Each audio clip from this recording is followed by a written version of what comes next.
Broadcasting live from the Business RadioX studios in Atlanta, Georgia. It's time for High Velocity Careers. Brought to you by Kennesaw State University's Executive MBA program, the accelerated degree program for working professionals looking to advance their career and enhance their leadership skills. For more information, go to kennesaw.edu/EMBA. Now, here's your host. Welcome to High Velocity Careers. Stone Payton here with you this morning, and joining me as our co-host for today, Executive Director of the Kennesaw State University's Executive MBA program. He's also a Senior Lecturer of Accounting and Finance, Mr. Tom Devaney. How are you, man? Doing great. Well, you're looking great, particularly riding in on that new toy I saw this morning. Yeah, that's a little secret. Don't tell the wife.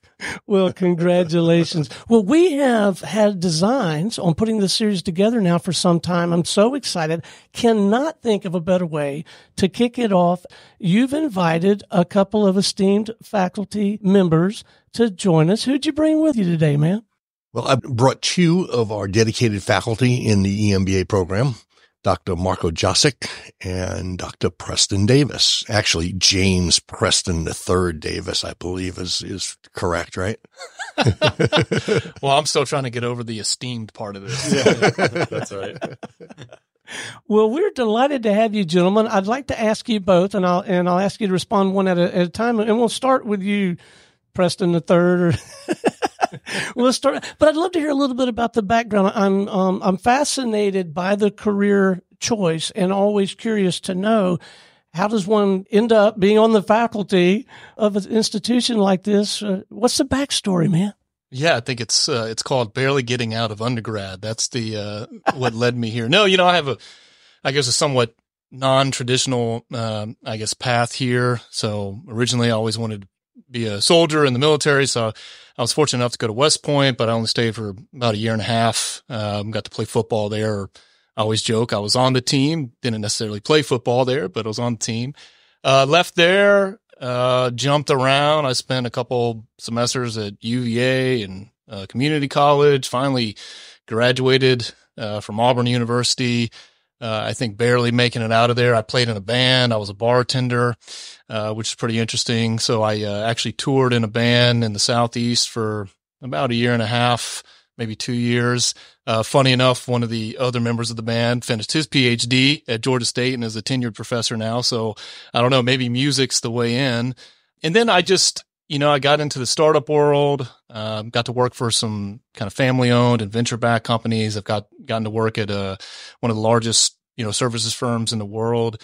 And I always was a little disappointed with the way I ended up my undergrad. So I went back to grad school. I went and got a master's of accounting from UNC Chapel Hill, ended up getting an MBA from Georgia Tech. And then I just fell in love with academia, right, again. And so I reimagined this life. And it was always this part of my narrative or part of a story that I was always kind of lifelong learner, but maybe a chip on my shoulder and had to continue to prove myself. And so I finally went back after selling a company kind of in the middle of the pandemic and decided to finish up my doctorate. And so I went to the DBA program at Georgia State.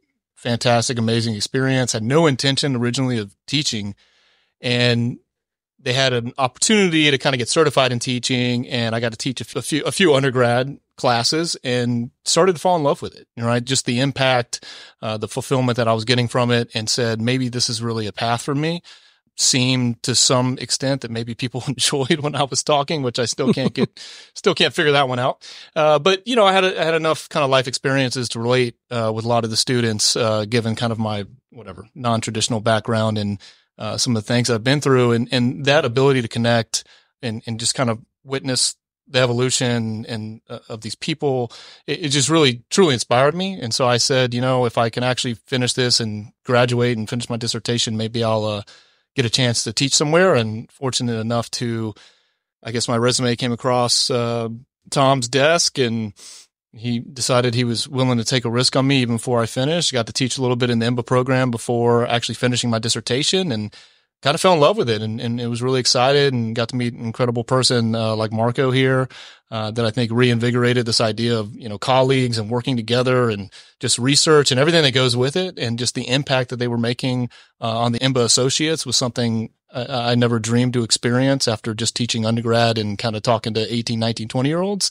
And so to see people, right, that are already so successful and on their journey, that I could inspire or help in any way, shape, or form at that level was an incredible opportunity. I said, absolutely, if you'll have me, I'm going to do this. And so fortunately graduated and got to start teaching. Well, it has to be. I've got to believe that it's incredibly rewarding work. I mean, I can see it in your eyes. I can hear it in your voice. But what do you feel like you enjoy the most these days now that you've been at it a little while? I think we are very fortunate in the way that we have designed this program, the way it has been designed, is that we have all these different modules. And so the exciting thing for me is that we get to be general practitioners in some sense. And so I get to teach a few different topics in the program, and it forces me to continue to learn, right? It forces me to continue to go deeper and deeper into various topics, as opposed to, hey, you are only going to teach econ. That's all you're going to do. That's all you're going to research. You're going to be very narrow and you'll be very deep. That's fantastic. Unfortunately, it doesn't really match my style and my background. I'm all over the place. And so I'm like, hey, how about if I go pretty deep in like a bunch of different things? Can I do that? And this gives that opportunity. And on top of that, I think it's just watching and seeing the change happen to people that, they already have kids and they're already successful. They're senior directors, they're executives. I mean, really, really impressive people already on paper. And so to sit there and watch them continue to evolve and get better is remarkable, right? So getting to experience that, kind of live it with them and co-create their kind of next chapter, is just incredibly rewarding and fulfilling. And so for me, that's always kind of the most exciting part, is going from day one when they do, kind of their first presentations, because you can definitely see it in the presentations, and then to their last semester, when they do their formal consulting presentation at the end of their 19 months. I mean, remarkable is the only word. I mean, it is really the transformation that occurs for people that you think, how are you going to transform somebody that's already at the top, in a lot of cases. So. Yeah. So Tom, when you were looking at this resume that he mentioned, did anything leap off the page? What compelled you to at least reach out and have a conversation with the guy? He undersold his resume and his experience. So he's what's unique about our program, and it's funny, we had launch 2024 this morning, right before this, big kickoff for the new school year, and our new strategic plan, and all the speakers were the highest officers in the university from the president down. They talked a lot about us, our roadmap to R2 and our research and the impact we're making on society. And research is extremely important in institutions of higher education. But what's unique about KSU is we are a teaching university as well. And that's been our focus from we were an infant, right? And the faculty dedicated to the MBA program are all practitioners. Mm-hmm. Okay. So Preston has a phenomenal background in running and managing businesses, taking startups and taking them through the VC funding stage, selling them to private equity groups, those type of things. So you'll hear similar from Marko. Very diverse backgrounds. Okay. Multiple degrees. He downplayed them real quick. Well, I got a master's, from Auburn, and then I got an MBA from Georgia Tech. Oh, and by the way, I got a PhD from Georgia State, right? Okay. That's what I want in the classroom. We're dealing with executives or management level people, high potential individuals. Maybe they're not there yet, but they're on that path. Okay. And they don't want professors who are coming in talking to them purely about research. They want to know how can I apply this at work tomorrow? What's this? How's it relevant to me today? Okay. I got a team to lead, or I got a project that I got to get through to completion. Give me the tools to help me do that. And that's what all the faculty does, Preston included. We're all hands on. I mean, if we're not hands on, all the faculty work in their, although they're dedicated faculty to KSU, we would higher emphasis on their consulting work outside of KSU than we do on their research. They do have to research, they have to publish, they have to keep their PhDs, okay? But they have to be relevant to the class. And that's what makes them special. Yeah. Marko, I apologize because I feel like Preston's a pretty hard act to follow, but I'd love to hear a little bit about your backstory too. I'll do my best. Mine is a little bit different. I started out as an electrical engineer, graduating from University of Florida. After that, I worked about, 10 to 15 years in varying capacities, moving through electrical engineering, design, customer service, program management for Fortune 500 companies like Oshkosh Truck Corporation and Cummins Inc. I decided to get my MBA in international business at that time and started traveling the globe, eventually moving up to senior VP of marketing and sales for a multinational corporation. So I had facilities in China reporting to me as well as other locations all around the world. After that, in between that, I got my doctorate in business administration from University of Florida as well. So I'm a Gator twice, funny enough. And, COVID hit. I was traveling a lot. My first son was born and I had the opportunity to stay home a little bit. And I thought, hey, this is an opportunity to really reinvent myself. So started teaching at UMass for a little while and absolutely loved teaching. It was undergrad. Meeting these students firsthand, really transforming their lives, right? So it was a wake-up call for me that, hey, maybe, life is not all about traveling the world and, selling products around everywhere you go. It was maybe about something greater than that. So taught at UMass, then I taught at Quinnipiac, then Central Connecticut State University, and then decided, I'm going to take the leap from corporate and teach full time. So I started putting my resume out there. I was fortunate enough that Tom had a chance to look at my resume. I remember interviewing from my car and still doing a pretty good job, in between work and meetings and everything else. So it went well. I had the opportunity to come over here full time as a clinical assistant professor and couldn't have made a better choice by far. So, working with the staff, the faculty, with Preston, Tom, and everyone else in our program who are all highly, highly skilled is just, it's an amazing experience. And then on top of that, we get the chance to train leaders in the future, which is a wonderful thing. Even this recent meeting at Launch 24, we had a student walk up to me, Martha Anderson, for example, who's now going to be pursuing her PhD, and it was asking for a recommendation letter. So it's just seeing that kind of transformation in our students, and it truly is an amazing experience when you see them walk in day one, being shy, nervous, maybe coming in really inexperienced to, being a leader, and then leaving the program being something that's awe-inspiring. So that's really what drew me to the program, drew me to being a teacher overall. And, I couldn't look back at going into the corporate world, although I still consult for international family businesses around the world, doing my marketing and sales thing and electrical engineering still, just to keep, my edge in industry. So it's been an incredible experience, and I wouldn't give it up for the world. So I just love what you said about the impact, because the other thing I think about with our MBA students, it's teaching undergrad versus grad, especially on the executive level, is this idea of impact. And who's going to have the greatest impact in an organization? It's these people that are managers, high performers, the leaders, right? They're going to be setting this tone. And so many people, I think, in corporate America, right, complain and there's plenty of burnout. There's all these things that happen. And it's the next generation is going to fix this. And it's no, they're going to be the sufferers through this transformation. And it's if we can start hitting people at the right level and change them so that they can change from the inside, right? These are the decision makers, right? So everything that we teach, I think, is so awesome because the impact is real. And like Tom mentioned, it's on Monday, right? I mean, we have students all the time to say, again, we try to teach very pragmatic approaches to certain things. I went in on Monday, I changed this, and I'm going to tell you all about it in 3 weeks. In 3 weeks, they'll come up and they said, hey, that didn't work. Or they'll say, my team's performing at a level that I never thought they would. And so I think that this impact, I think we relate to is that not only is it so rewarding and fulfilling to teach just generally, right? I mean, any way to help and motivate and grow people. But then to realize that impact is twofold, right? Because they're going to go and then they're going to impact these organizations from the top down in a really meaningful way. And I think that for me is why, I keep showing up and I'm saying, hey, we're making a difference. 100%. Not only that, but it's a really unique group of students or associates, we should say, when you get into the classroom, because all of them are leaders. They're in different industries across, all over Georgia as well as other areas, now.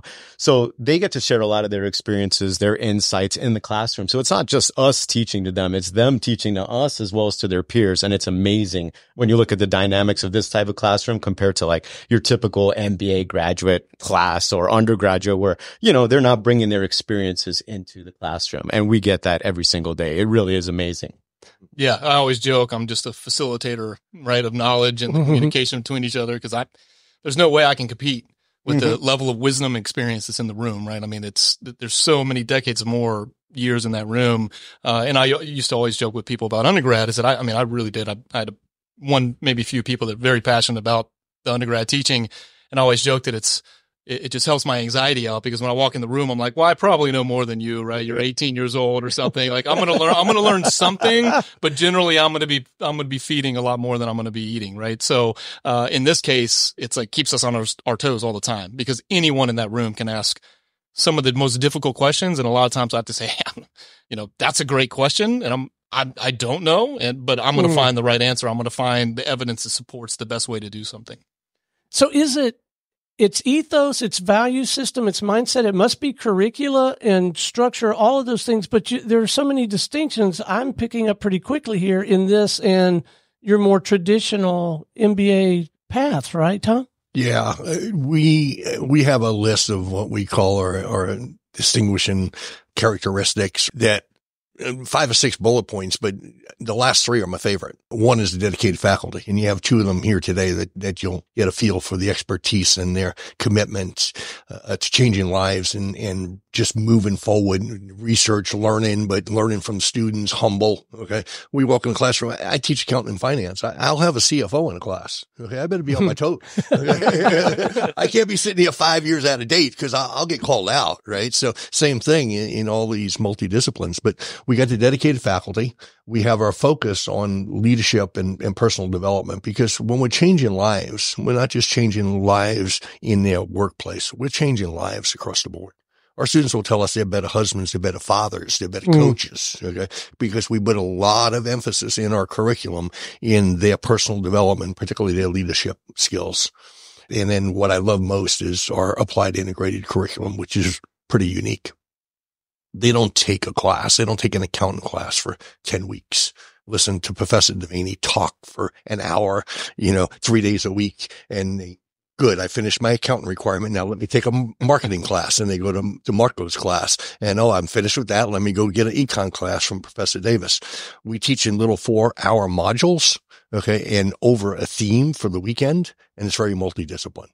So if we're talking about a topic, we might be talking about the cultural changes that have to happen, bringing in some organizational behavior and change, the finance aspects of it, using merger and acquisitions as an example, right? If one company is going to acquire another, what do you need to know? Well, first you got to know what am I going to pay for it? Okay. So I'll teach a class on business valuation and what that looks like and what models we use to value a business. Someone else might talk about the cultural change. We'll have organizational behavior people in there. People don't like change. So how are you going to force that change, right? They're going to resist you and they're going to have fear and those type of things, right? And then, your workforce integration and how are we going to integrate the workforce? So we cover a bunch of different topics over a weekend in 4-hour units that appear to just be random, but they're not. The faculty works really hard. Last year, we probably put in 1,000 hours redoing our curriculum, aligning every one of those 100+ units to make sure from the first one to the last one, they build on each other and they're all usable. And they demonstrate that in their final project. The final project, they go global and they do a consultant project for a real live company. Oh, wow. Okay. And they get the data beforehand. And we've done consulting for ExxonMobil and we've done consulting for little startups and little local breweries, how to get them off the ground, how to go to market, how to go global or, go from Peru to get their product into America and it's, as Preston says, just amazing to watch the transformation. People used to ask me why I get so excited about teaching. I just love it. Okay. I fell into it by accident, by the way, 15 years ago, practicing CPA my whole life and got asked to cover a class as a favor. I walked in the classroom once and never turned back. I'm like, I'm changing my career. That's where I want to go. But I used to always say, because we change lives.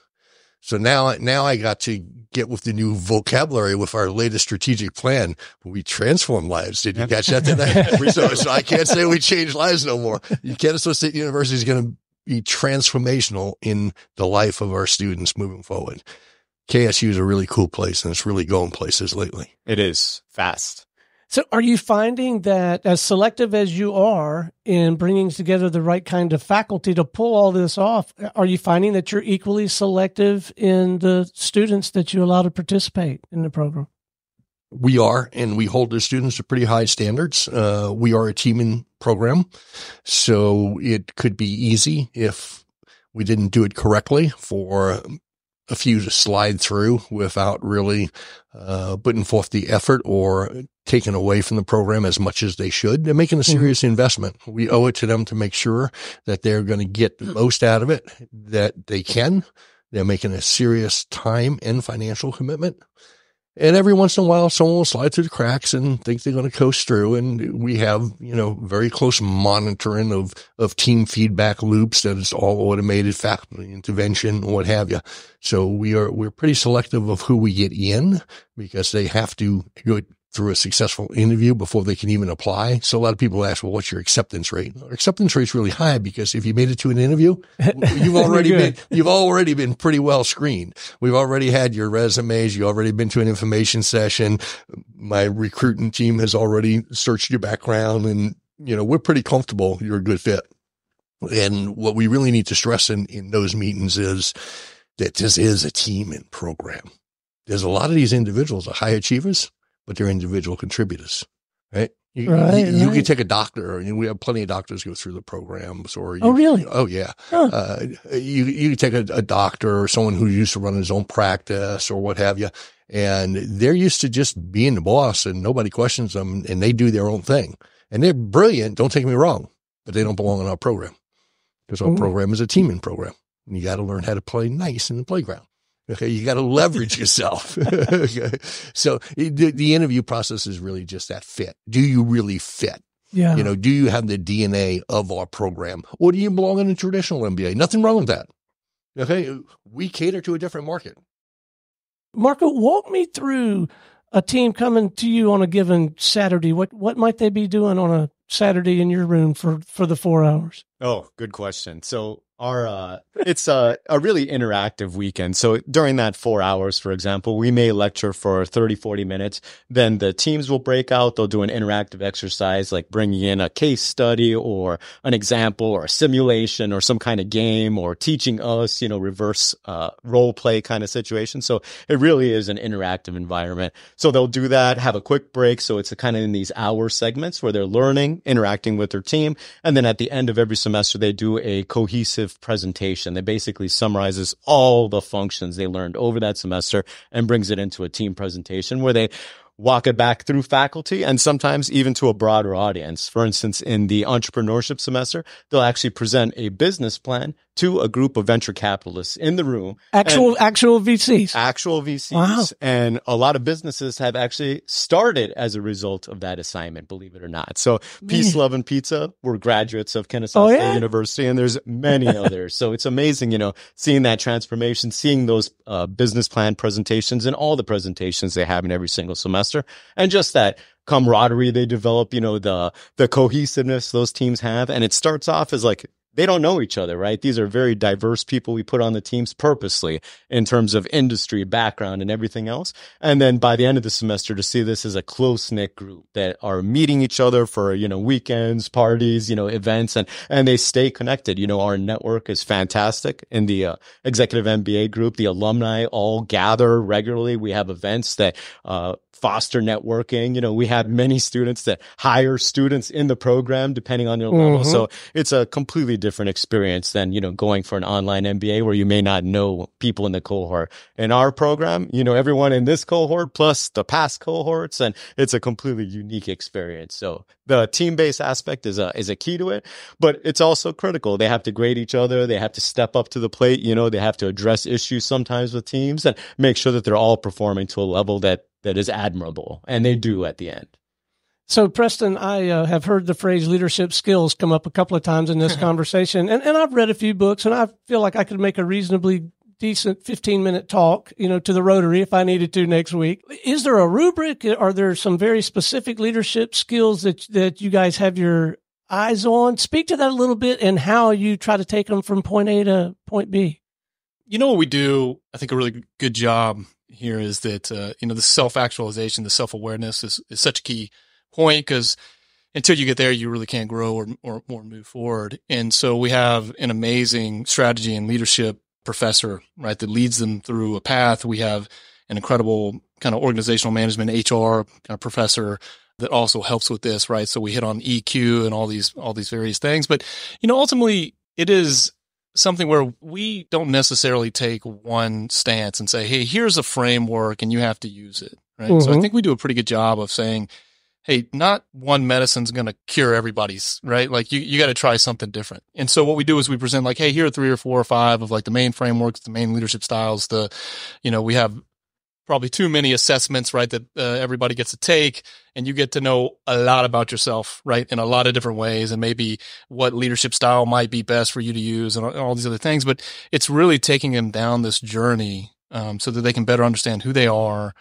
and be open-minded enough to say, okay, well, I'm going to reflect on kind of these different frameworks that are out there around leadership, right? Because everybody has, let's say, the one they're passionate about. Sure. But I don't at all believe that the one that I tell you to use is going to be the one that makes you a great leader or whatever, right? So we gave them an opportunity to explore kind of the different ones and then really take and maybe even blend together different aspects of each one to create a style in which works for them, right? But I think, fundamentally at the end of the day, to do that, right, to get to a place where you can be a servant leader or an authentic leader or transformational or transactional, whatever you want to look at it from a leadership style perspective, you really have to take this big step back and understand who you are, right? Go through this self-awareness process, because without that, you'll never be able to fully have like the right types of empathy. You'll never fully be able to be vulnerable. We talk a lot about psychological safety, right, in the program, and how do you achieve that? And we look at Amy Edmondson's research, and obviously, this is, I feel like it's almost like a buzzword at this point, but I mean, even all the Google reports that have come out about their highest performing teams and what do they all have in common, right? It's like 2 things. I mean, really it's 8 things, but the 2 big ones that we always talk about is one, coaching, right, which is a huge part of the program, but the other one is psychological safety, right? And how do the leaders do that, right? And so we kind of like back into what does it take to create a psychologically safe environment in your team or your organization, and what does that mean for you as a leader, and what do you have to be, and to get there, how do you get there, right? And we have a really incredible curriculum that takes you down that path by taking you deep into yourself, right? And so I think that it's an amazing process, and we just had kind of a new hire that's taking over from somebody that's been doing this for the last 18 or 19 years. And I think for a lot of associate students, that is the catalyst of the big transformational piece of the program, right? So we can just teach you business acumen. We can be any other MBA program and like, here's the information, right?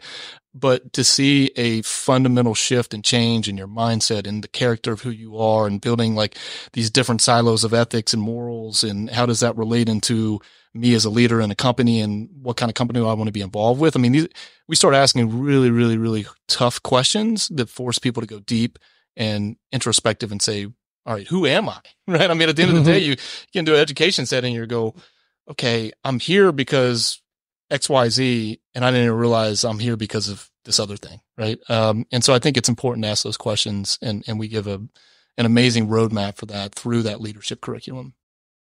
With the focus on teams as strong as it is, there's just no way you can pull this off without the faculty being an incredible team. Is that accurate, Tom? That's extremely accurate. Really, really, really fortunate there. I mean, these guys are rock stars, and we work as a team together really well. Okay. So, we don't silo. We tackled some really big projects last year.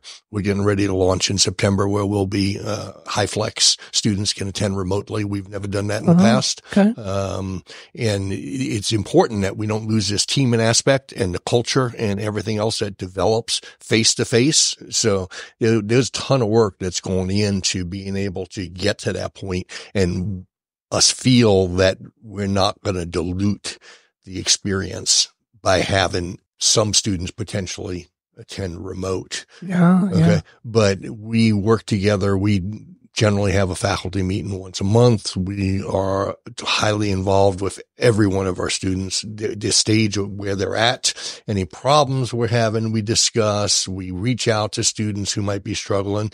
And, life happens during the program. People lose spouses, or someone gets cancer, or they lose a parent, or they have a baby, or they get married, or they get divorced, right? And they're halfway through and their world's starting to fall apart, and they really need someone to come alongside them and pick them up and say, you got this, you're 3/4 of the way through. It's a cohort-based program. We'll support you. What do you need? They're still going to perform for us. Okay. But we're not going to desert them. The faculty is going to be all over it. And our curriculum, obviously being that applied integrated curriculum, I have to know what Marko's teaching in the classroom. He has to know what I'm teaching.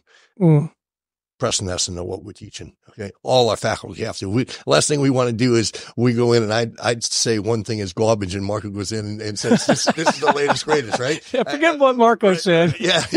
So that could easily happen if we weren't on the same page. But my focus, most of the faculty, well, all of the faculty right now I hired. I've been there 12 years. I hired all of you. I guess it's time for me it's to all fire. You, Tom. No, I got lucky. I got lucky. We got lucky too. Well, I really applaud your willingness to entertain. It sounds like you're actually doing it, implementing this high flex model, particularly on the heels of such marvelous success with a model that works. But again, to the theme of this conversation, to a large extent, everything you described reflects what they are experiencing or may very well experience back in the field, up to and including trying to connect and build teams and try to get results with and through the voluntary cooperation and effort of other people. A lot of that's got to be done remotely now. Yeah. Right? So it's all very, very real world. And with a very global environment, a lot of these leaders are leading teams that are not local anyway. There you go. So they need to learn these skills. Right. And they need to be really efficient at it. I think anyone today can fire up a Teams meeting, right? Right. I remember, what was it, February or March of 2020 when the university shut down. Oh, yeah. And we were like, we got to go online. We had no tools back then. We didn't have Teams. Teams didn't exist. Right. In that day and age, the tools really didn't exist yet. Right. Okay. And now it's common. Okay. And so it's not just a one-on-one or four of us on a Teams call. We got to break out into teams within that. Right. So when we have these remote and we send a team on a breakout, we got to be able to throw them all in a room by themselves and then bring them back in the classroom and have them feel like they're live in the classroom. And we need to be able to interact with them. We need to see them and communicate. So it takes a lot of technology, a lot of investment. So we're excited about it. I'm worried about it. And rightly so, right? I need to get a couple of weekends under my belt and then it goes slow. That's why I say, woo, really big sigh of relief. We've been promising and committing this for a year and a half, and we got a couple months and we're live. Oh, wow. So I'm sure there are a ton, but are there one or two student success stories that really stand out for you? And if it's not appropriate, you don't have to name names, but I would be interested to hear, and I think our listeners would too, about students who came in and were here and now they're there and it's had a large impact on them going through this program. Yeah. I mean, I have one that comes to mind. I won't use names and I won't. Sure. I'll speak in more generalities, I guess. But, I had a student, come in and realize, oh, hey, if I want to move up, right? Fortune 500 company, it might've been a Fortune 100, but Fortune 500 company for sure. And it's like, hey, if I want to move up this corporate ladder, I want to be, the CSO or something along those lines. Like, I need an MBA. I need to get this business acumen, not ever realizing what are all the other options out there. Right. And so you go through this process that we talked about, getting really self-aware and getting really vulnerable within yourself and really trying to reflect on, hey, what do you really want out of this life and where do you want to be and where do you want to go? And not ever really realizing, hey, there's other ways as opposed to just, climbing some generalized corporate ladder and, hey, now I know I'm going to make X dollars and keep moving up and kind of not being super happy with it, right? Being fairly miserable with the experience of kind of big corporate America and trying to say, what else is out there? And I remember kind of coaching and talking with this particular student and an incredible, I guess, gift of just opening up that they had kind of these different let's say, kind of recruiters reach out and everything else, but it was for a smaller kind of family enterprise, right? Big enough that they could, let's say, afford, someone of his quality and stature and all that kind of stuff, but never really would have considered that otherwise, right? And then I was just recently able to meet with him, and he told me he took a vacation just recently. And so he moved, he took this new role, right? Got out of corporate America, kind of more family environment, smaller company, right? Like sub 100 employees, just incredible atmosphere. And he said, I took the first vacation, he said, I can remember in probably 10 or 15 years, where one, I wasn't just recovering from the burnout of every day of work.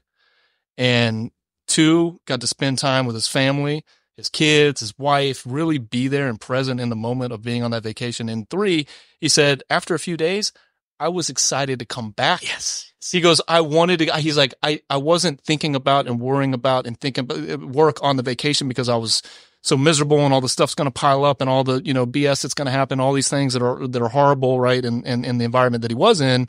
He goes, I was looking at emails and checking in just because I was so excited to come back on Monday, right? And he's like, I had a whole week off or 8 or 9 days or whatever it was. He said, when I got back, he's like, I was just ready to go. Like I had more energy. I was excited. I didn't need a vacation from my vacation. I was just like, that is a beautiful transformational story to me, because he was already an incredible high achiever, easily could have stayed where he was, finished his MBA, probably gotten the next promotion to SVP or EVP or whatever of some sales, in a Fortune 500 company with hundreds of reports.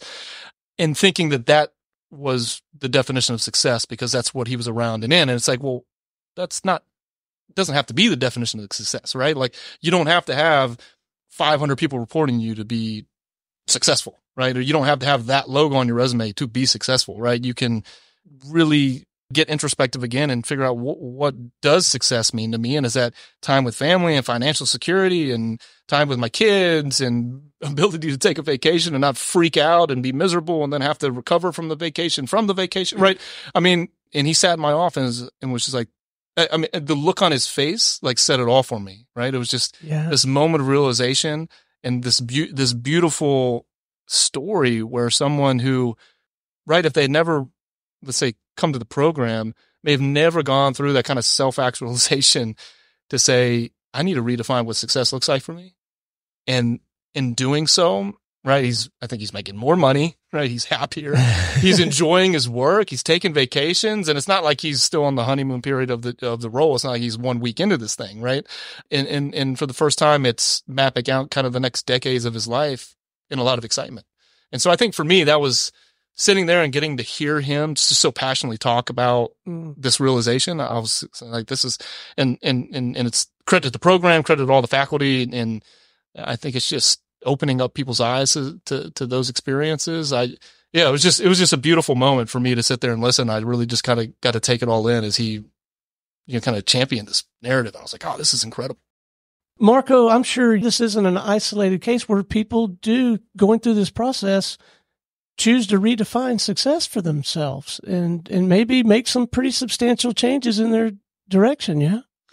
Every single weekend, we open up the class weekend with a welcome and an around the room. And during that time, we get about, 3 to 4 students in every single weekend announcing promotions, announcing, changes in jobs, changes in careers, or changes in life. So it's amazing just to come into the class. I'm excited about teaching every single class weekend I go in, just to hear the stories from the other students and where they're going in the future. And we get to see it all over LinkedIn, promotions, congrats. Yeah. And we see these people that came into the program, even at lower levels, analysts or whatever it may be, that are quickly moving and progressing through their career as a result of this program. And it's clearly linked to the program. I mean, during and immediately after, you can see how quickly the career progression moves. So it's an amazing experience. I got to believe it's a gift that keeps on giving, though, because I've been part of this cohort. I suspect I have a support system and people I can lean on for the balance of my career and life. Yeah. Oh, of course. You can see the likes on LinkedIn. It's a tight knit group. Yeah. Most of the teams stay connected and still meet once a month and share what's going on in their lives or work and soliciting direction from their teammates as well as faculty. I get phone calls from students all the time. I mean, I had a student years ago, and a couple of years later, he was pitching a launch of a whole new product to the board of directors of a huge Fortune 500 company. And as he's walking in for that presentation, he called Professor Devaney. He had a couple of questions real quick. He started questioning what was in his PowerPoint deck, right? And we kind of walked through it. So, I can't count the number of success stories. Okay. If you look in the lobby there, we see, around Woodstock and around Canton, where we did a couple of spreads in some local magazines last month, and we highlighted our class scholar from 2023, who was the president of Huddle House. And he graduated the program, and he took the CEO position of Emmy Squared Pizza, which is a relatively new startup. They've been around a while, but they're going to explode through the country. And he's been hired to do that. And I talked to him, and he's traveling all the time. He's in Florida looking at sites. He's in Tennessee looking at sites, but he is so charged up and so excited about this opportunity to grow something national. And I mean, he'll sing the praises of our program, like how we transformed his life, and, Stone, I can spend 5 hours, example of people who have gotten huge promotions and will come back to me and say, this is solely because of this, and give me concrete examples. My favorite, I'll be quick. My favorite here is, we had a student years ago, and she worked for a Fortune 500 company, and annually during the capital budgeting process, directors, she was a director, pitch what they want capital investment wise in a forum with the CFO there and other leaders. And she got up and she pitched, she was running a call center, and she pitched some big capital budgeting need that she had. But she took it a step further, because this happened a few weeks after her class with capital budgeting. So now she knew all these metrics. So she did net present value, economic value added, ROI, and when she was done, the CFO came up to her and said, wait a second, you were supposed to just present the ideas and what have you, and my finance department crunches all these numbers. How do you even know how to do that? And she said, well, I'm finishing my executive MBA. Well, guess what? In about a month, she was an executive vice president from a director. Well, certainly more individuals that are serious about pursuing this type of path need to know about this program. But who else in the community needs to know about this? Like talent development people in middle and large size organizations. Who do we need to get the word out to, and who do we need to have conversations with so that they understand what we have here? Yeah, the talent development of big corporations, they don't necessarily want to take alliance to any particular program or what have you. Okay. There's great programs in Atlanta. I think ours is the best. Well, obviously. Of course it is. You have your own radio show. You got to be the best. But there are great opportunities, but our alumni network inside those organizations is what becomes pretty powerful. I'll bet. Because if I'm your boss and you're aspiring to get a promotion, and you don't have an MBA, and you go talk to your leader, and KSU's MBA program is wonderful, So our alumni is our strength, and that is our main recruiting tool. Okay. It would be great if in the past we ran this program solely for AT&T in the past for many years before AT was and we did a doctor's one many years ago. Okay. If we had a couple of the large Fortune 500 companies in Atlanta, talent development people identifying their high achieving individuals, high potential individuals, and refer them to the program, would be awesome. But we do it with doing what we do it well, and let it speak for itself. I will say though that we did start where we are happy. Like again, Marko and I, or another faculty member, we'll do kind of, I hate to use the term lunch and learn just because it's we're used, but we'll come on property. So like, hey, if you're Home Depot and you can't take a stance to say, hey, this program versus that one, right? Well, don't take that stance, but hey, how would you like, a few professors from a great university come over and teach about, giving and receiving feedback in the workplace and the most effective frameworks for that, right? Like we can do that. And I think that's a great way to maybe get in. So whoever's over that, whether it's the talent management people, whatever, say, hey, wouldn't you like a free opportunity to get, because I think every organization always is looking for leadership development or just employee development. We've done it a few times for some small organization. It's not like you have to be some Fortune 1000, right? I mean, if we can get a couple dozen people or even a dozen people in a room and have a meaningful conversation where there's a lot of great learning going on. I mean, that's one. I think I've always looked at it from my perspective of, hey, we get paid by the university, right? These are more or less state funds. And so it's our way of giving back to the community and saying, look, we're here to support you. This isn't like, hey, you need to pay us some huge consulting fee to come in and do this. This is in our capacity as conveyors of, the University System of Georgia to provide some kind of free education and knowledge to, help maybe fix something that's going on in your business, right? And certainly help develop people. I think that's a marvelous idea. And I think that's a win for everyone involved, even people in the room who may not be even considering pursuing an executive MBA, but that provides value for everyone. So before we wrap, and I'll start with you, Marko, but I'd love for all of you to tap in on this. If we could leave our listener, particularly the listener who is beginning to entertain the idea of pursuing an executive MBA, advancing their career, let's just leave them with I call them pro tips, just a little bit of practical advice. Maybe some do's, maybe some don'ts, maybe something to read, but let's leave them with a couple of pro tips as we wrap. Oh, the biggest one I can say is just get it done. Do it now. Do it fast. Don't wait. Don't hesitate.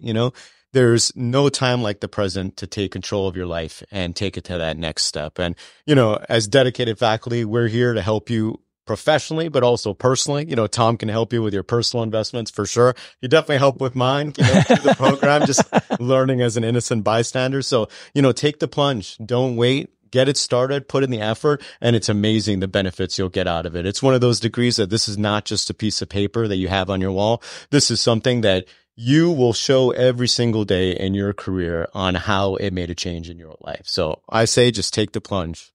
Got it. Preston?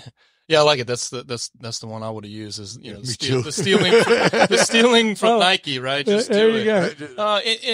So I second that wholeheartedly. And I think my point to this would be is that obviously we want you to come to our program.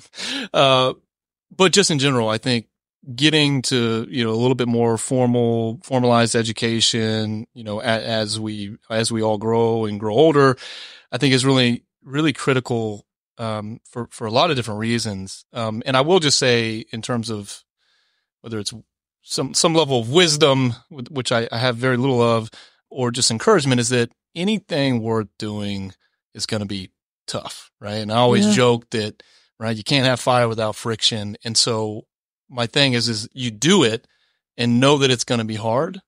And the beauty of it is that it is hard, right? That means you're actually going to get something out of it. If you're in a program and it's just too easy, then you're not doing enough. You're not challenging yourself enough. So if you get into a program, and you should, 100%, I believe, there's really no bad way to go here. Just make sure that you're creating that friction so that you do grow. Yeah. Again, I would be third in line to say, just do it, because that is the most common thing we hear is someone will interview, they'll get accepted, and something will happen, and they'll say, well, I'm going to wait till next year, because I just got a promotion. Or I'm going to wait till next year because my wife's pregnant. We're going to have a baby. Okay. And we have people in our funnel that have been in our funnel for 4 or 5 years that are still actively talking to us. It's not like we're harassing them. They're actively talking with us, but it's 4 or 5 years. They would have already had their return on investment and moved well ahead. Okay. And gotten out of the way before those kids get a little bit older. And now they're playing sports, and, we're a weekend program, and you're running them all over the place. The quicker you get it done, the better off you are. Number one. Number two, my next thing, being that's already been harped on, is just be a lifelong learner.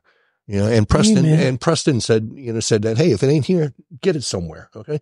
Just don't get stale. Okay. The world is moving fast. We got to be on top of it. We got to stay current. We got to be relevant, right? Just be a lifelong learner. If it's in our program, great. If it's somewhere else, great. Okay. Just don't sit around and let the world pass you by, because it's going to happen. Yeah. Nicely said. All right. So what's the first and next step for someone who does want to pursue this? Is there some sort of information gathering process? Kennesaw.edu/EMBA. We have dedicated business development and recruitment people who you would get a hold of. And when you follow that link, we are still enrolling this for this fall that will start in September. The last day of this month is deadline. Otherwise, you're out another year. So do it now is real advice. Do it now, or we'll see you in the cohort. We're recruiting 2026. We're gonna kick off in October. We'll have orientation in September. We're gonna kick off in October. By the way, we kick off at a very nice resort. We'll be at Callaway Gardens for 4 days. Get that team going right off the bat. Sounds like a remote broadcast opportunity to me, Marko. What do you think? I think it's a great idea. The international residency is quite nice. Yeah. Too. Yeah. Oh, gentlemen, this has been marvelous. I've learned a ton. I've thoroughly enjoyed the conversation. Your enthusiasm, your expertise, your insight, your perspective, incredibly valuable for the purposes of this conversation, but I know for our listeners as well. Please keep up the work. You guys are doing incredibly important work, and we sure appreciate you. Thank you. Thank you. All right. Until next time, this is Stone Payton for my co-host today, Tom Devaney, and our guests, Marko Jocic and Preston Davis, and everyone here at the Business RadioX family saying we'll see you in the fast lane.